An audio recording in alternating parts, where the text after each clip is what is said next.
Buenas, buenas, qué gusto estar nuevamente con ustedes aquí en este su programa Píldoras de Fe, Píldoras para el Corazón, para el Alma, siempre la palabra de Dios. Vamos a iniciar una serie de 2 programas sobre la bendición, sobre lo que es y significa la bendición. Y una de las primeras cosas que queremos pues como visualizar en un concepto de áreas o partes del ser humano, necesidades del ser humano, son aquellas áreas o situaciones en las cuales el ser humano necesita o requiere la bendición de Dios. Y una de esas primeras áreas de las cuales hablaremos será la espiritualidad, la fe. Luego hablaremos un poco sobre el tema de lo que es el área física, la salud, la parte integral del organismo del ser humano. La economía, que es otra de las áreas, que es la parte material, la parte sustancial, económica. La cuarta es el área emocional o afectiva, y la quinta y última, no menos importante, la familiar o social. Es importante saber reconocer estas necesidades y estos aspectos en el ser humano, porque si algo queda claro en la palabra de Dios es que Dios bendice de manera integral, no que Dios haga cosas por partes o realice obras incompletas, ¿no? La Escritura misma nos refiere a que Dios lo hace todo perfecto, y precisamente lo vemos desde el aspecto de la creación, ¿no? Si miramos el libro del Génesis, dice, y vio Dios que estaba bien, anocheció y amaneció. Cómo el Señor durante esos 6 días va creando, va formando, dándole una forma, una estructura a todo, en pos de una gran creación o un propósito de una creación mayor que la misma del universo, y es la del ser humano, ¿no? Y a esa creación es donde toma la decisión de hacerla a imagen y semejanza suya. Todo lo demás fue creado de una manera muy didáctica por el Señor, ¿no? Digámoslo así, entre comillas, porque Dios lo hace de su grandeza, de su majestad, lo realiza sin ningún prototipo o sin nada, sin una base de la cual pudiera realizar una copia o algo. Es en el hombre, en el ser humano, donde decide utilizar un modelo, ¿cierto? Y el modelo exactamente es Él. A nuestra imagen y semejanza, dice el Señor. Y crea al hombre del barro, lo crea de ese, no podemos decir que de la nada, ¿no? Porque toma una sustancia ya creada, ¿no? En ese momento el barro, e insufló espíritu de vida en él. Y luego hace esa otra creación, esa segunda creación en el género humano, que es la mujer, sacándola precisamente, dice el texto, de la costilla, de lo más cercano al corazón del hombre. Y así comienza a ponerle o darle cierta potestad y autoridad al hombre, porque aunque él había creado los animales, las hierbas del campo y demás, fue al hombre al que le dio la autoridad para darle nombre, para colocarle nombre, para bautizarlo, si así se quiere utilizar el término. Y el Señor le dio esa autoridad al hombre para precisamente demarcar en el hombre, en el varón, señorío sobre todas las cosas. Y vemos pues cómo el hombre da nombre a cada uno de los animales según sus especies. De alguna manera ya comienza la intervención de la bendición de Dios. Y pues vemos la provisión dada de Dios al hombre, cuenta con todo en el paraíso, ¿no? Tiene todo, cuenta con árboles frutales, animales que están puestos a su servicio, sometidos a él, y la mujer como compañía y ayuda idónea, ¿no? Pero pues ya conocemos el tema de la caída y toda la adversidad que el enemigo coloca, ¿no? Y precisamente vemos cómo esa ruptura con Dios hace que el hombre sea expulsado del paraíso, sacado de esa comodidad, digámoslo así, o de esa bendición que hasta ese momento tenía, la pierde precisamente por el pecado, y pues tiene que salir a sufrir, a batallar, a luchar, como el mismo Señor sentencia sobre nuestro padre Adán, ¿no? A ganar el pan con el sudor de la frente, y a la mujer la sentencia de parir los hijos con dolor. Vemos todo este padecimiento, esta lucha del hombre hasta cuando el Señor tiene como a bien en su misericordia volver a propiciar el acercamiento, ¿no? Después del diluvio, pues vemos el padecimiento del ser humano, luego la esclavitud del pueblo de Israel en Egipto, y cómo el Señor tiende su brazo amoroso, misericordioso, porque bien dice el Señor a Moisés, ¿no? He escuchado el clamor de mi pueblo, he visto el sufrimiento, el oprobio de mi pueblo, y tiene compasión, ¿no? Y lo envía a la libertad, le lleva a la libertad, le saca con un brazo fuerte, con mano poderosa, con signos poderosos, ¿no? Y el pueblo se ve ya en medio del desierto, en esa libertad, pero con algunas carencias y faltantes, ¿no? Vemos precisamente la lucha del pueblo por la búsqueda del pan y el alimento, y otra vez la intervención divina de Dios, como siempre, la asistencia divina de Dios, y le envía, ¿no?, el maná del cielo, cosa que luego repudian los israelitas, ¿no? Sienten asco de ese maná, y el Señor le envía la provisión de la comida, les envía las codornices. Y sin embargo el pueblo insatisfecho sigue peleando, discutiendo la voluntad de Dios. Luego hace brotar agua de la roca. Toda la provisión de Dios, toda la bendición de Dios, está ahí en medio del desierto, en medio del sufrimiento. Vamos a unos mensajes de comerciales y ya volvemos.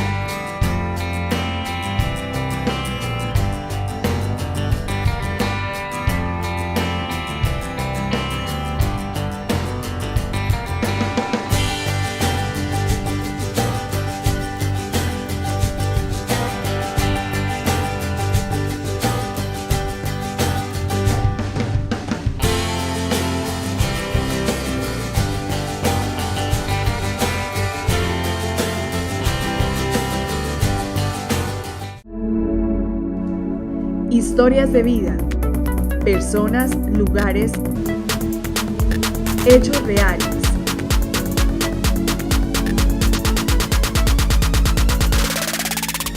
Ellos nos cuentan su versión.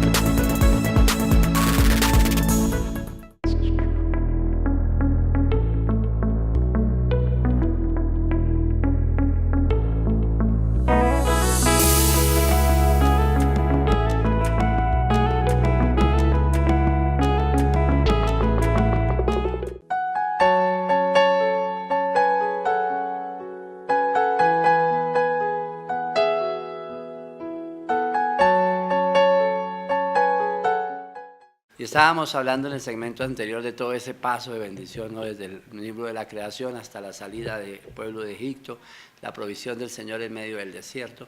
Y surge allí un deseo de Dios de bendecirlos al hombre mayormente, de darles una heredad, una tierra, ¿no? La tierra prometida. Pero ahí está nuevamente la terquedad del hombre, la rebeldía del hombre y todo lo que el hombre hace, ¿no? Pero sin embargo ese Dios insistente y amoroso, ¿no?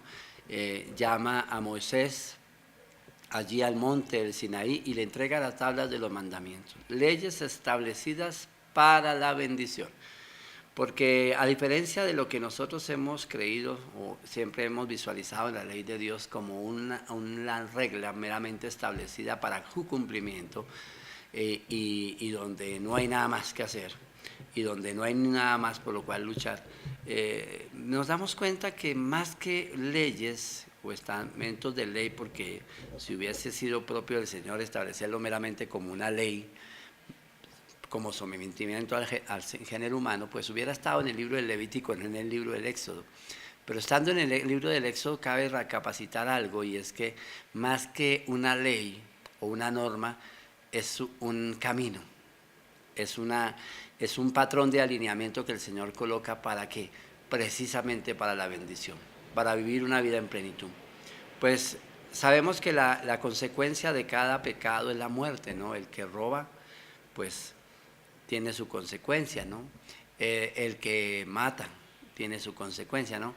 El Señor, al describir este decálogo de mandamientos, comienza con un primer mandamiento que podríamos decir está antes que los 10 mandamientos, y es aquella expresión del Shema, de escucha Israel, de ese afán de Dios para ser escuchado, para que su pueblo lo escuche, lo entienda y sepa cuál es el propósito que tiene el Señor con ellos, ¿no? Y lo que les decía, ¿no? La necesidad y la terquedad del pueblo de no querer escuchar y no obedecer a esos 10 mandamientos, ¿no? Que ha sido pues como esa lucha de todos los tiempos, ¿no? El ser humano queriendo ser más que Dios, queriendo colocarse por encima de Dios, queriendo tener su autonomía, ¿no? Querer tomar camino en extravío y dejar de lado esas normas de vida de Dios. Y precisamente esas normas de vida de Dios, si nos damos cuenta, en el trasfondo de todas ellas se guarda la bendición, porque el vivir una vida conforme a la voluntad de Dios, por consecuencia, lo que trae es bendición. Y es precisamente ahí en el libro de Josué, en el capítulo 1, vemos este personaje que es Josué, que tiene que seguir con la obra, pues está llamado a seguir con la obra donde ya ha fallecido Moisés. El Señor llama a Josué, a este joven que en algún momento era también uno de los tantos miles de seguidores que seguían a Moisés y que conocían de la relación tan directa entre Moisés y Dios. Y es a Josué al que el Señor le llama para darle una promesa. Y está ahí en el capítulo 1, en el versículo 3, porque tú vas a ser quien dé a este pueblo la tierra que yo les había prometido. Así que levántate y pasa el Jordán.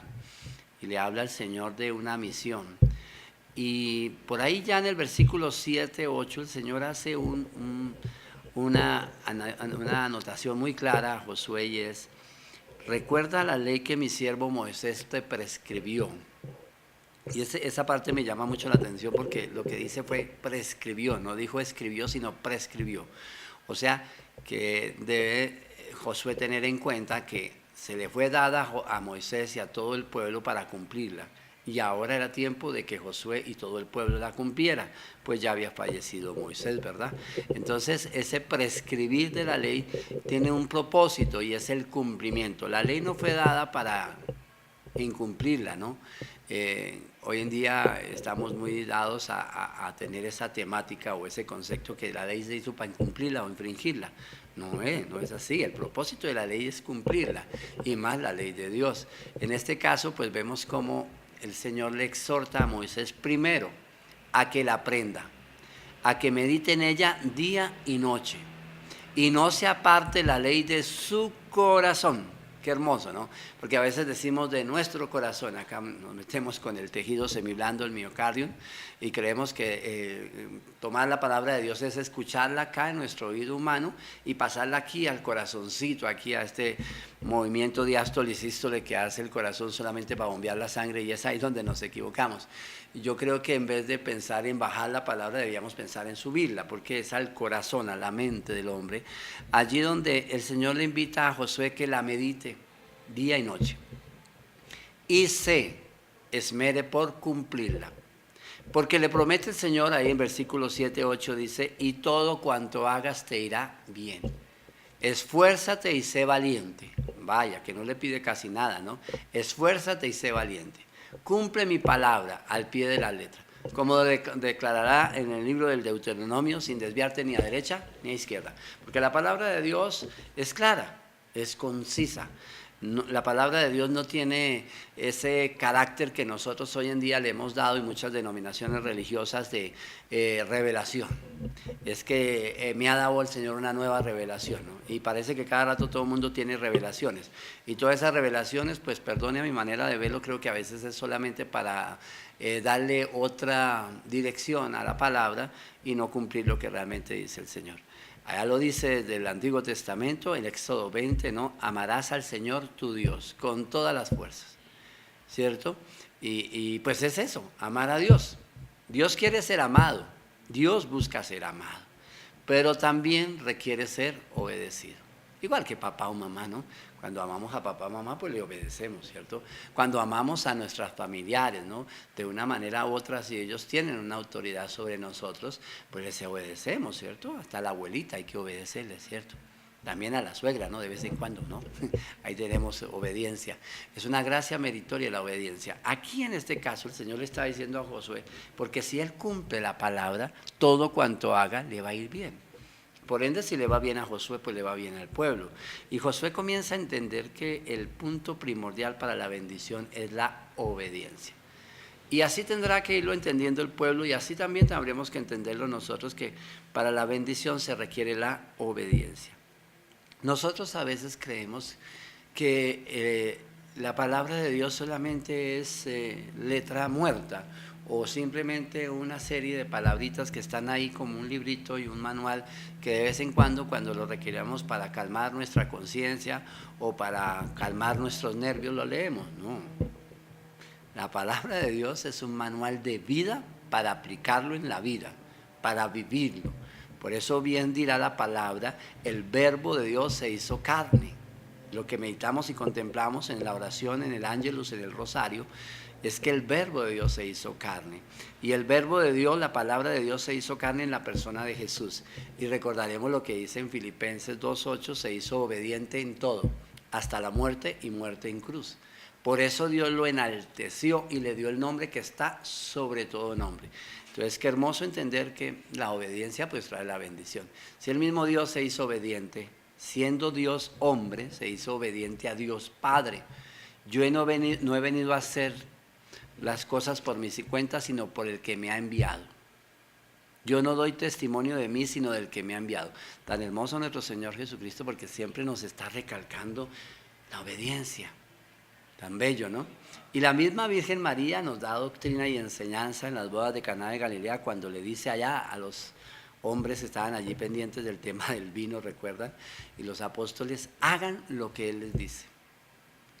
Aquí a veces escuchamos por ahí teorías de que la Madre de Dios ahora que no permite ir a misa, que la Madre de Dios que... No. Vayamos relacionando las cosas y vayamos haciendo coherencia con la palabra de Dios. La más fiel obediente a la palabra de Dios es la Virgen María. Y aquí la esclava del Señor, hágase en mí según tu palabra. Y ella no nos va a mandar a desobedecer, al contrario, a obedecer. Y cuántas veces no hemos encontrado esos escritos tremendos de la iglesia, de la teoría de marianología, de que nos enseña sobre la obediencia de María, la humildad de María. Entonces, ¿qué más que ella que nos enseña a caminar de bendición? Ella que nos enseña el camino a Jesús. Vamos a unos mensajes comerciales y ya volvemos.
Grandes personajes bíblicos nos enseñan siempre sobre la obediencia. Los apóstoles, cuando dan testimonio de la palabra, nos invitan siempre a reflexionar en las Sagradas Escrituras, a tener en cuenta lo que el Señor ha dicho. Los evangelios siempre nos recordarán las palabras claras de Jesús, todo este recordar de los evangelistas es de lo que Dios en la persona de Jesús ha hecho. Y Él mismo nos dice que el testimonio que viene a dar y ha dado y sigue dando es el de la obediencia al Padre. Háganse en uno con mi Padre como yo soy uno. Dios nos invita a esto precisamente, a la obediencia, para ver en ello la gracia de la bendición. Y yo quiero invitarte a que por un momento, ahí donde estás, frente al televisor en este momento, frente a estas pantallas, tomes conciencia de cosas muy especialmente particulares, como el hecho de que las circunstancias adversas de nuestra vida muchas veces son la consecuencia de nuestra desobediencia, de vivir mal el albedrío que Dios nos ha dado, la libertad que Dios nos ha concedido, que hemos comenzado a hacer cosas que no están bien, que no están conforme a la voluntad de Dios, que cada vez que nosotros tomamos decisiones sobre nuestra vida sin mirar, sin contemplar la palabra de Dios, tenemos consecuencias muy dolorosas y muy traumáticas. Yo lo invito a que en este momento de todo corazón tengamos un acto de arrepentimiento, de quizás reconocer como el hijo pródigo que cometimos un error al salir de la casa de Dios, del seno de Dios, de apartarnos, de alejarnos de la iglesia, de los sacramentos, de la vida en Cristo, que es importante, el hecho de que nos alejamos poco a poco de la palabra de Dios y quizás entonces ya andamos como veletas, como ese barquito, ¿no?, en medio de un mar picado, ¿no?, de un mar agreste, violento. Y quizás en estos momentos tenemos que reflexionar que muchas de las situaciones que estamos viviendo son causa de una mala decisión que tomamos de pronto al apartarnos de Dios, como decía al comienzo, o quizás el hecho de que queremos hacer la vida según nuestras determinaciones. Quiero invitarlo a que en un acto de humildad hoy recibamos y reconozcamos a Jesús como Señor y Salvador, que le demos gracias al Señor por ese ejemplo de vida. Aprendan de mí que soy manso y humilde de corazón, aquel que se hizo siervo de Dios mismo, que se hizo obediente hasta la muerte en cruz, que aceptó ese sufrimiento y ese dolor para salvarnos a nosotros de la rebeldía, de ese mal que sembró el enemigo, el maligno, en el género humano, la desobediencia, la rebeldía en contra de Dios. Que comencemos a buscar de Dios, a acercarnos al Señor, que nos apartemos de tantas las filosofías de hombres, como dice Santiago, fábulas de viejas, agüeros, supersticiones, aspectos negativos de nuestra vida, y busquemos al buen Dios, su amor, su misericordia. Pronto el Señor está del que sufre, porque si el afligido invoca al Señor, Él lo escucha, lo libra de todas sus angustias. Oramos en este momento para que el Dios de la gloria hoy toque tu corazón, para que hoy puedas abrir tu corazón al Señor. Recuerda lo que dice el Señor en el libro del Apocalipsis.